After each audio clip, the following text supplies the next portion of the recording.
Pernah nggak kamu tinggal serumah dengan seseorang yang kamu cintai, tapi rasanya seperti hidup sendirian?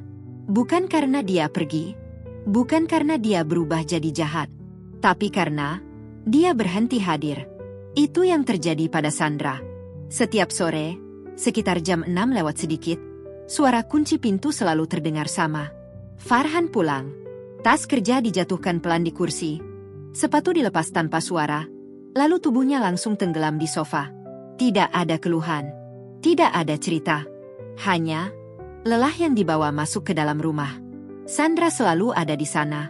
Kadang di dapur, kadang pura-pura sibuk merapikan meja. Menunggu, mungkin hari ini Farhan akan bicara lebih dulu. Tapi hampir selalu, yang datang hanya satu kalimat singkat. Aku capek, San. Dan selesai. Hari demi hari, Sandra mulai merasa seperti bayangan di rumahnya sendiri.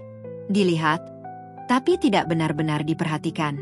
Sampai akhirnya, dia mencoba sesuatu. Hal kecil, sepele. Dia mulai memancing pertengkaran. Kenapa sih kamu selalu pulang telat? Enggak telat, kerjaan lagi banyak. Kerjaan terus. Aku ini apa buat kamu? Farhan hanya menarik napas panjang. Bukan marah, bukan membela diri, hanya diam. Dan justru itu yang paling menyakitkan.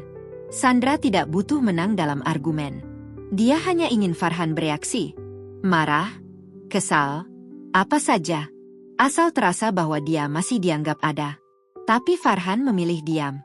Baginya, diam adalah cara paling aman. Dia terlalu lelah untuk berdebat.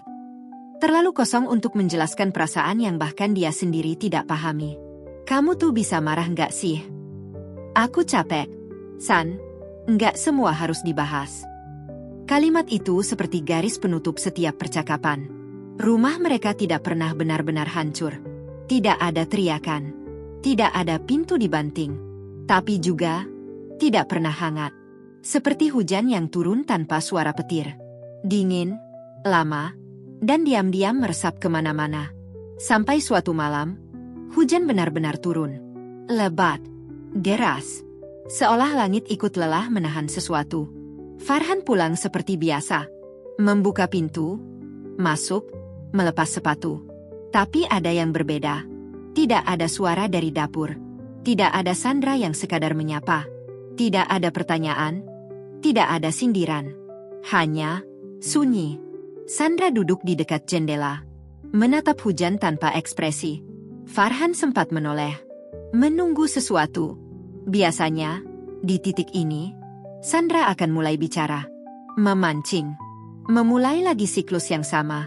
Tapi malam itu, tidak ada apa-apa. Dan anehnya, justru itu yang membuat Farhan gelisah. Dia duduk di sofa. Menyalakan televisi. Mematikan lagi. Sunyi itu terasa lebih berat dari pertengkaran manapun. Untuk pertama kalinya, Farhan merasa kehilangan sesuatu. Bukan Sandra sebagai sosok, tapi Sandra yang berusaha. Beberapa hari berlalu, keadaan tetap sama. Tidak ada pertengkaran, tidak ada keluhan. Sandra tetap melakukan semuanya, memasak, merapikan rumah, menyiapkan kebutuhan Farhan. Tapi tanpa suara, tanpa harapan yang terlihat. Seolah dia sudah berhenti mencoba. Dan disitulah Farhan mulai merasa kosong dengan cara yang berbeda. Suatu sore, Farhan pulang lebih cepat dari biasanya. Rumah masih sepi. Di atas meja, ada sebuah buku kecil. Sampulnya sederhana, sedikit kusut di sudutnya. Entah kenapa, Farhan membukanya. Halaman pertama berisi tulisan tangan Sandra. Hari ini aku coba masak kesukaan Farhan. Semoga dia senyum sedikit aja. Farhan berhenti. Halaman berikutnya. Hari ini aku nggak marah. Aku tunggu dia cerita duluan. Lalu halaman lain. Hari ini aku capek. Tapi aku masih mau coba. Tulisan-tulisan itu tidak panjang. Tidak dramatis. Tidak menyalahkan. Tapi justru itu yang membuatnya terasa berat. Farhan menutup buku itu perlahan. Ada sesuatu yang selama ini tidak dia lihat. Bukan karena tidak ada, tapi karena dia tidak pernah benar-benar memperhatikan. Sandra bukan terlalu banyak menuntut.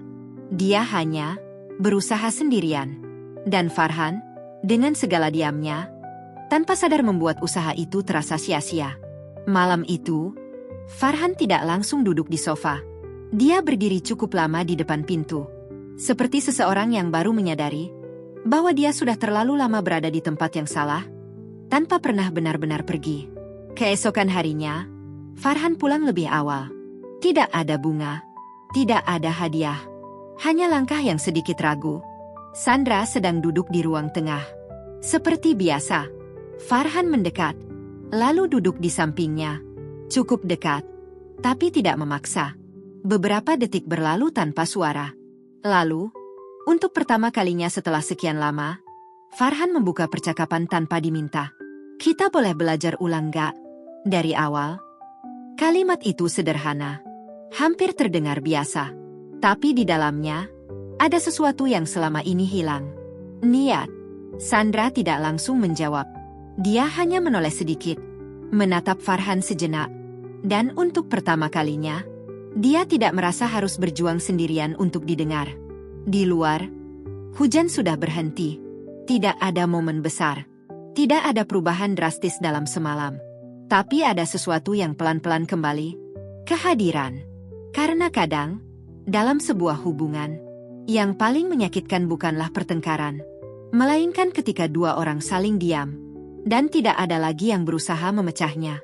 Dan mungkin, yang kita butuhkan bukan selalu jawaban besar,